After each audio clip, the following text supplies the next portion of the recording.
Baie hartlik welkom, liewe gemeente en liewe vriende, hier op die eerste Sondag van 2025. Ek sal aan die einde iets daaroor sê, maar voorlopig welkom. Ek wil twee gedeeltes vir u lees, twee gelykenisse. Een gelykenis eintlik. Die eerste gedeelte is uit Lukas 11. Verder sê Jesus vir hulle, sê nou een van julle te vriend, en hy gaan in die middel van die nag na hom toe en hy vra, vriend, leen my bietjie 3 brode. 3 brode was gereken as genoeg vir een man se maaltyd, was sulke klein broodjies. Want iemand het my op reis aangekom en ek het niks aan hom voor te sit nie. En die ander antwoord van binne af, moet my nie lastig val nie, die deur is al gesluit. Ek en my kinders is al in die bed, ek kan nie opstaan om dit vir jou te gee nie. Ek sê vir julle, al sou hy nie opstaan en dit vir hom gee omdat hy sy vriend is nie, sal hy tog opstaan en hom alles gee wat hy nodig het, omdat hy hom nie skaam om aan te hou vra nie. Omdat hy hom nie skaam om aan te hou vra nie. Ek sê vir julle, vra en vir julle sal gegee word. Soek en julle sal kry. Klop en vir julle sal oopgemaak word. Elkeen wat vra ontvang en elkeen wat soek kry en vir elkeen wat klop sal oopgemaak word. Is daar 'n pa onder julle wat sy seun vir hom 'n vis vra vir hom 'n slang sal gee in plaas van 'n vis? Of as hy 'n eier vra vir hom 'n skorpioen sal gee? As julle wat sleg is dan weet om vir julle kinders goeie dinge te gee, die Vader in die hemel nog baie meer. Hy sal die Heilige Gees gee vir die wat vra. En dan Matteus 15. Vers 21, Jezus het daarvandaan weggegaan na die streke van Tyrus en Sidon toe vertrek. 'n Kanaanitiese vrou wat daar in daardie gebied gewoon het onverwags by hom aangekom. Sy het aanhoudend geroep, ontferm u oor my, Here, seun van Dawid. My dogter is in die mag van 'n bose gees en dit gaan sleg. Maar Jezus het dan niks geantwoord. Sy disippels kom toe by hom en vra, stuur haar weg, want sy hou aan met skreeu hier agter ons. Jezus antwoord, ek is net na die verlore skape van die volk Israel toe gestuur. Maar die vrou kom kniel voor die Here en sê, Here, help my. Hy sê vir haar, dis nie mooi om die kinders se brood te vat en vir die hondjies te gooi nie. Dit is waar, Here, sê sy, maar die hondjies eet darm van die krummeltjies wat van hulle baas se tafel afval. O vrou, sê Jesus vir haar, jou geloof is groot, jou wens word vervul. Van daardie oomblik af was die dogtertjie gesond.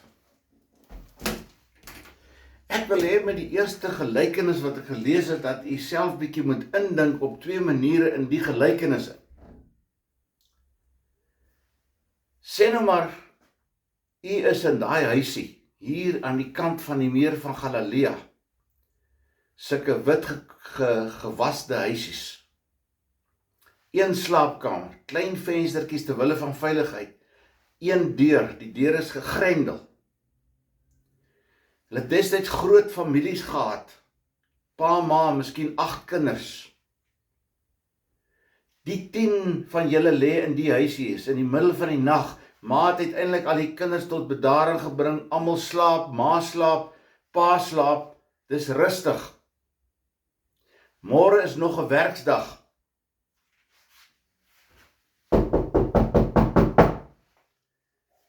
Klop in die middel van die nag. Verplaas jy nou weer buite die huisie na die een wat klop. Jy is die een wat klop. Vriend, leen my asseblief 3 brode.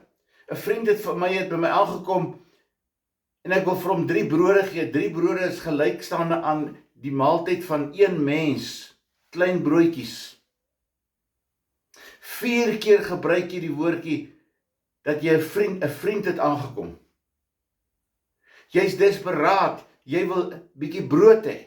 Dis wel in die middel van die nag, maar jy wil 'n stukkie brood hê om vir die vriend voor te gee. Wat sê die pa aan die binnekant? Hey, dis in die middel van die nag, man. Kon jy nie gewag het tot môre nie? Ek en my kinders is in die bed, trouwens, ons het almal tot rustig gebring, almal slaap lekker. Ewe skielik is almal wakker. In die poging om by die deur te kom, trap pa nog op 'n hand van 'n kind. Ma's ongeduldig, die kinders begin huil. Hulle is verskrik. Jy klop. Pa sê vir jou, maar die deur is gegrendel, is in die middel van die nag. Jy kan nie nou inkom nie. Ek kan nie vir jou brood gee nie. Jy bly klop. Dan staan daar, al sou hy nie, sou hy tog vir jou gee, omdat jy onbeskaamd vra. Onbeskaamd. Aanhoudend vra. Jy staan by hierdie deur, jy dringend dit nodig, jy vra, gee my asseblief. En dan die gedeelte wat volg. Sou 'n pa vir sy seun 'n skorpioen gee, as hy vra vir 'n eier, of 'n slang as hy vra vir 'n vis? Nee, want die Here weet wat jy nodig het. Maar die Here wil ook hê jy moet praat met hom. Jou gebed moet nie 'n terloopse gebedjie wees nie. Dit moet 'n ernstige gebed wees, gerig tot God, jou Vader. Kom ek spring na die ander gedeelte, Matteus 15. Jesus wou so 'n bietjie ontvlug. Ons kan dit goed verstaan. Orals waar hy gegaan het, het die skares hom gevolg. Dis moes hom ontsettend moeg gemaak word. Hy het so 'n bietjie tyd nodig. Daarom gaan hy na die heidense gebied, Tyrus en Sidon, die huidige Libanon. Hy wou 'n bietjie alleen wees. Hy wou as te ware die telefoonapparaat afsit om te sê, ek is nie nou beskikbaar nie. Nie eers laat 'n boodskap nie, ek is net nie nou beskikbaar nie. Markus 7:24 sê oor hierdie gedeelte, dat Jesus wou alleen wees. Hy wou nie graag herken word deur die mense nie. Hy en sy disippels wil so 'n bietjie in afsondering wees. Los ons net bietjie uit. Ons is gedaan, ons is moeg. Dan merk daar 'n vrou hom op. 'n Siro-Fenisiese Kanaanitiese vrou. Wat is sy? Sy's 'n heiden. Sy's 'n hond. Die Jode het hulle gesien as honde. Hulle het gepraat ook van daai mense as honde. Jy praat nie met hulle nie, jy ignoreer hulle. Jy meng nie met hulle nie. Sy kom en sy skree van ver af, sy herken Jesus en sy spreek hom aan op sy amptstitel, Seun van Dawid. Ongelooflik. Dan kom sy en sy val voor hom neer, sy sê, Kyrie eleison, Here help my. My dogter is in die mag van 'n bose gees, asseblief help my. Die disippels is dadelik ontsteld. Hulle weet mos nou Jesus wil bietjie alleen wees. Jesus wil bietjie ontvlug. Nou is hulle in 'n heidensgebied en is 'n heiden, dis 'n hond wat Jesus nou pla en lastig val. Soos die klop aan die deur.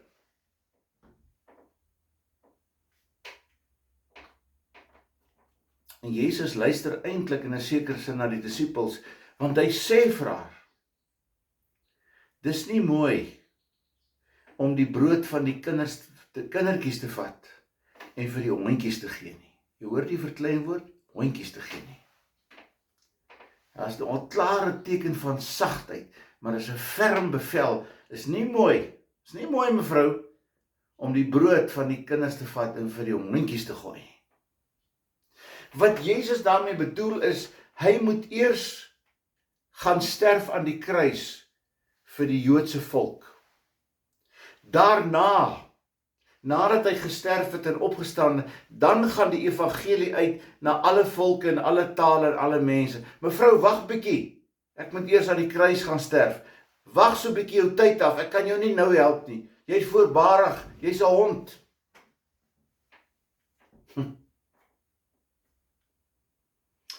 Wat antwoord hierdie vrou? Dis waar, Here. Ek weet ek is 'n hond. Dis waar. Ek is 'n heiden. Ek is 'n hond. Ek klop op 'n ongeleë tyd aan die deur. Dis in die middel van die nag. Die mense slaap, die deur is gesluit. Ek maak nou al die kinders wakker. Ek ontstel pa en ma. Dan sê sy hierdie woorde. Maar die hondjies eet darm van die krummeltjies wat vir hulle baas se tafel afval. Maar Here, darm. Sover vasgestel kan word, kom die woordjie darm net in die Afrikaans en in die Grieks voor. Maar Here, darm. Die hondjies eet darm van die krummeltjies wat van hulle baas se tafel afval. Die vrou gee nie op nie, sy hou aan met klop. Sy wil nie opgee nie. Want sy weet mos nou, sy praat met die seun van Dawid. Sy weet sy's 'n hond, sy weet sy sondig, sy weet sy skuldig. Maar die man met wie sy praat, kan die verskil maak in haar lewe. Maar Here, darm. Wat antwoord Jesus? Hy laat hom verbid. Hy laat hom oortuig deur hierdie vrou. Hy staan op en maak die deur oop, ten spyte van die feit dat dit in die middel van die nag is. Dat die huismense almal ontsteld is. Dat hulle nou ewe skielik wakker is, dat hulle weer aan die slaap gemaak moet word. Wat sê hy vir haar? O vrou, groot is jou geloof, gaan heen, jou kindjie is genees. Nou die woordjie o, kom oral in die Bybel voor in die negatiewe sin, as Jesus sê, o ongelowige geslag, o verdraaide geslag, o wit gepleisterde grafte, julle is vol doodsbeendere, maar hier, in die positiewe sin. En maak die deur oop, geef op, o vrou, ek is verstom oor jou geloof,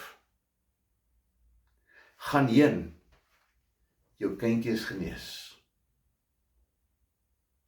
Wat gebeur hier eintlik, wat so belangrik is? Jesus laat hom verbid. Want hy is nie 'n granietgod nie, hy is nie 'n dooie God nie, hy is nie 'n God van klip nie, hy is 'n God wat lewe en beweeg. Hy is 'n God wat beweeg wil word deur ons gebede.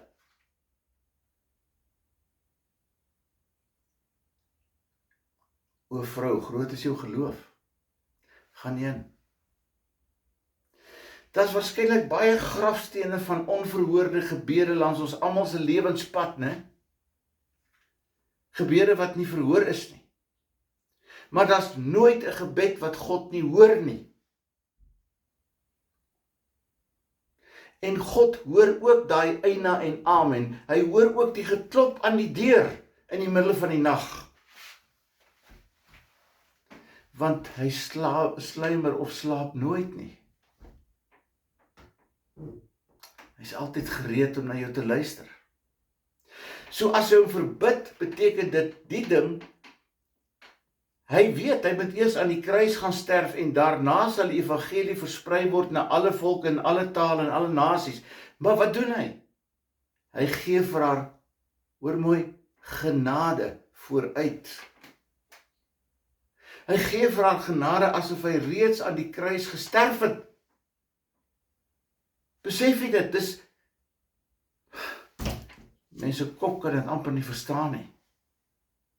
Hy gee vir haar genade nog voordat hy aan die kruis gesterf het. Sy, o vrou, groot is jou geloof, gaan heen. Jy wat 'n hond en 'n heiden is, jou kind is genees. Jou gebed is verhoor.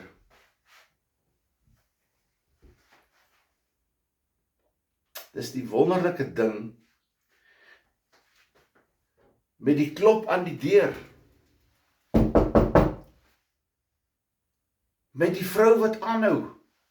Sê vir ons, Jesus is nie 'n granietgod nie. Hy's nie 'n lewelose God nie. Hy's nie 'n beeld wat daar lê nie. Hy's 'n God wat beweeg word deur ons gebede.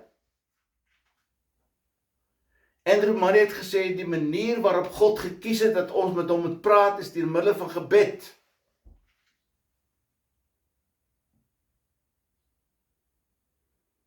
En die vrou dwing hom tot die punt waar hy hom laat verbid, waar hy van opinie verander, en dis nie 'n ligtelike saak nie.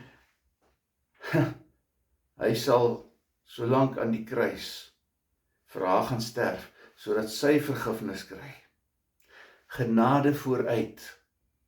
Genade vooruit. Hoeveel keer sien ons dit nie?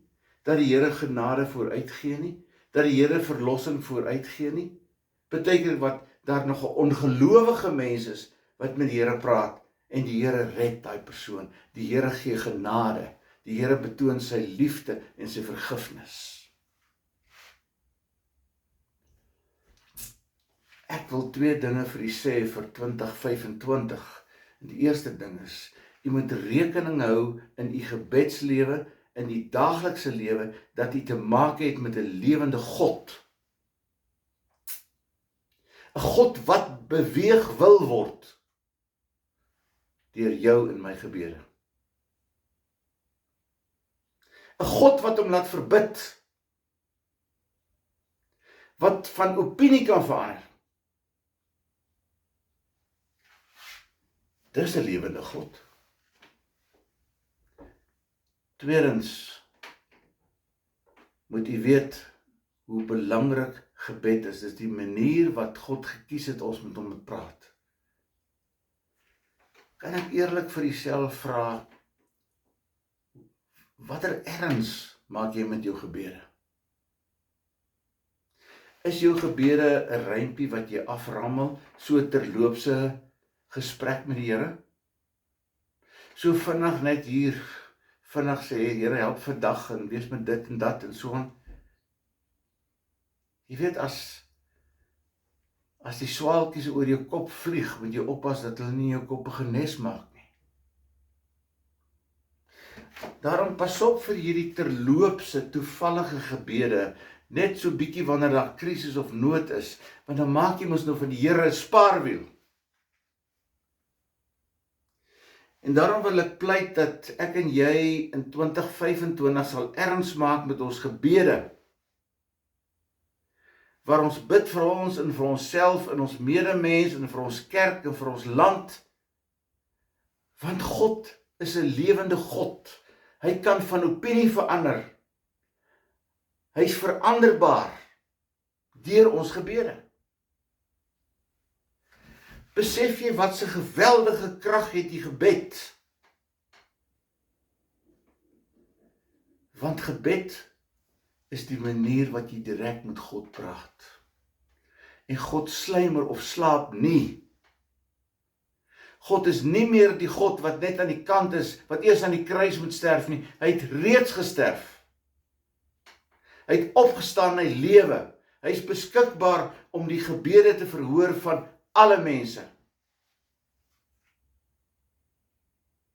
Ja, jy kan sê, daar's iets wat ek voorbid, maar ek het nog niks daarvan gehoor nie.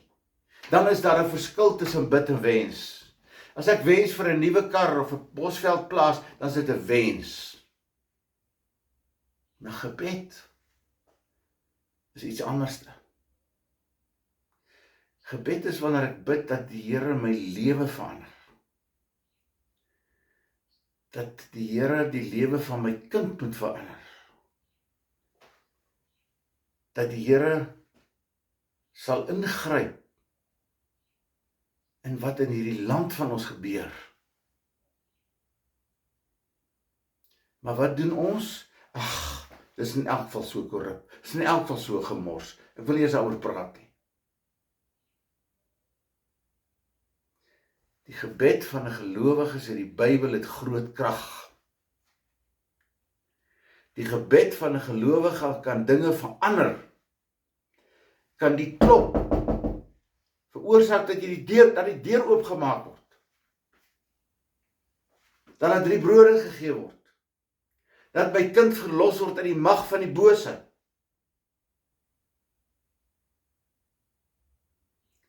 Maak gebed van vandag af asseblief u persoonlike geloofsroeping. Kom ons bid saam. Here, wil U help dat ons in 2025 'n gebedslewe sal lei waar ons in gebed met U sal praat oral, altyd. Spesifieke tyd maak daarvoor. Want U is verbidbaar, veranderbaar, oortuigbaar. Ons kan vir U sê darm. Maar Here, darm. Sodat ons dit nie sal ligtelik opneem nie. Daarom bid ek ook, Here, dat U sal wees met mense wat siek is en swaar kry. Wat moedeloos 2025 binne gegaan het, wat uitsigloos is, wat nie kans sien daarvoor nie. Here, gee vir ons almal krag en staan ons by. Ek bid, Here, se wees met Stoffel, wat elke dag sy vroukie en Adele, sy suster besoek, of sy vroukie en Adele, dat U met hom sal wees, dat U vir hom krag sal gee. Dis geweldig, geweldig uitputtend, dat U ook sal ingryp. Ek bid, wees met Annie Susan Esthuisen, dat U haar ook sal oplig en vir haar moed sal gee vir die lewe, vir haar krag sal gee, gesondheid. Ook Tannie Susan Esthuisen, dat U met hulle ook sal wees, met haar, seën vir haar. Ek bid dat U sal wees met ons gemeente, dat ons verlangend na U sal uitsien om U te dien met harte, mond en hande. Wees asseblief ook met Greta, wat kanker het en wat so duiselig is vanweë die medikasie. Wees met haar. Wees asseblief met oom Japie, wat ook nie so gesond is nie, dat U hand oor hom sal hou en hom sal seën. En dan die Anna wat kyk nou, hulle twee. Ek bid, Here, dat U sal wees met hulle wat ek nie eens nou noem nie, maar wat soort van alleen staan in die lewe. Ek bid vir 'n ma en haar seun wat deur baie groot krisisse gaan en ook maar nie raad het nie, maar dat U vir hulle elkeen individueel krag sal gee vir elke dag en die moed en die geloof om vorentoe te kyk en te wag op die Here. En te weet, ons kan bid, Here, want ons kan vir U sê, maar darm. Ons bid vir ons almal se gesondheid, dat U asseblief met ons sal wees.